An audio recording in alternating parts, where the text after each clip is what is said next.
देखो पहले में बोला है कि S2 ओपन है, जब S2 ओपन है तो गैल्वेनोमीटर का नल पॉइंट L/2 में आ रहा है ना।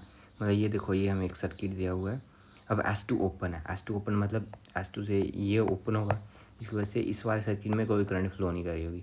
तो हम इस ऊपर वाले हिस्से को थोड़ी देर के लिए इग्नोर कर लेते हैं, है ना। और ये ए बी मान लो, ए बी को मान लो तुम एक रॉड ऐसे मान लो, इसकी रेजिस्टेंस R है ना। इसके L/2 पे कनेक्ट किया हुआ है, मतलब ये कुछ ऐसा सा है ना, L/2 पे कनेक्ट किया हुआ है। देखो अब यहाँ पे L/2 पे कनेक्ट किया है, पूरी की लेंथ L थी तो ये भी L/2 हो गया। अब मैं बोल रहा हूँ कि अब मान लो ए बी की रेजिस्टेंस R है, तो इतने से हिस्से की रेजिस्टेंस कितनी हो जाएगी, R/2। इतने हिस्से की रेजिस्टेंस भी R/2 हो जाएगी, है ना। तो अब बोला है गैल्वेनोमीटर का नल पॉइंट है, इधर देखो ज़ीरो, पोटेंशियल ज़ीरो मान लिया, इधर ई मान लिया मैंने पोटेंशियल, है ना। तो इस बीच में क्या हो जाएगा, बीच में पोटेंशियल E/2 हो जाएगा, क्योंकि करंट सिर्फ इस वाले सर्किट में फ़्लो कर रही है ना, ऊपर तो कोई करंट फ़्लो नहीं कर रही कि गैल्वेनोमीटर से, क्योंकि नल पॉइंट है यहाँ पे तो कोई करंट फ़्लो नहीं कर रही होगी। तो इसका मतलब इस रजिस्टर से भी कोई करंट फ़्लो नहीं कर रही है ना। तो इधर E है, तो इधर क्या हो जाएगा E-6, और इधर भी E-6 हो जाएगा, कि पोटेंशियल ड्रॉप क्या होता है, I/R होता है। अब I ज़ीरो है, पोटेंशियल ड्रॉप भी ज़ीरो हो जाएगा। अब मैं बोल रहा हूँ गैल्वेनोमीटर के एक पॉइंट में पोटेंशियल कितना है, एक पॉइंट में पोटेंशियल देखो इस जगह पे E/2 है। अब गैल्वेनोमीटर की अपनी कोई रेजिस्टेंस होगी, इसका मतलब अगर यहाँ पे कुछ और पोटेंशियल हुआ तो करंट फ्लो कर जाएगी, तो इधर भी पोटेंशियल E/2 ही होना पड़ेगा ताकि करंट फ्लो ना करे, क्योंकि नल पॉइंट है ना। इसका मतलब E-6 बराबर हो गया E/2 के। तो यहाँ से E की वैल्यू कितनी आ गई, 12।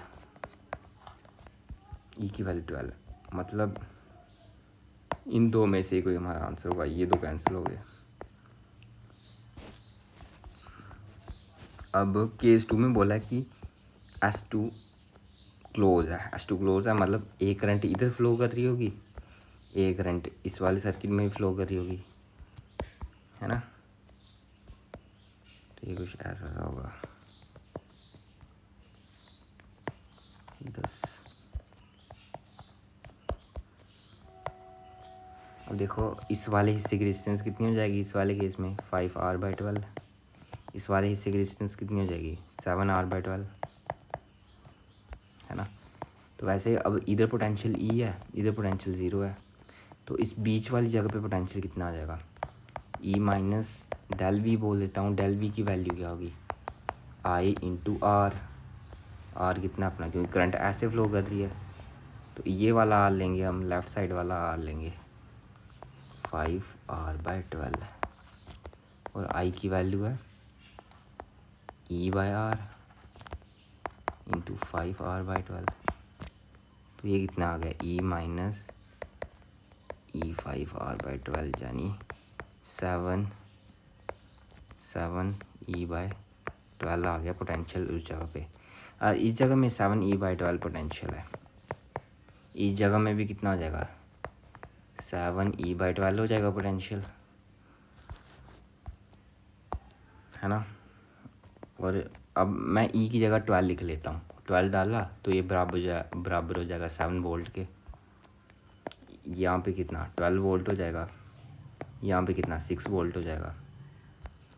और देखो इसका मतलब यहाँ पे जो करंट फ्लो कर रही है उसको मैं I' बोल देता हूँ। इस वाले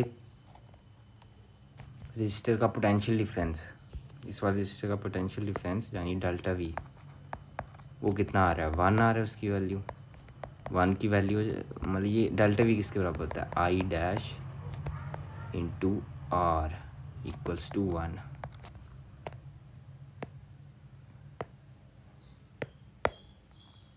तो I' की वैल्यू, I' को मैं लिख सकता हूँ 6/10 + R इंटू R बराबर 1 हो जाएगा।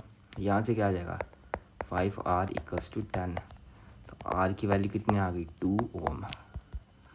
तो ये वाला आंसर हो जाएगा हमारा।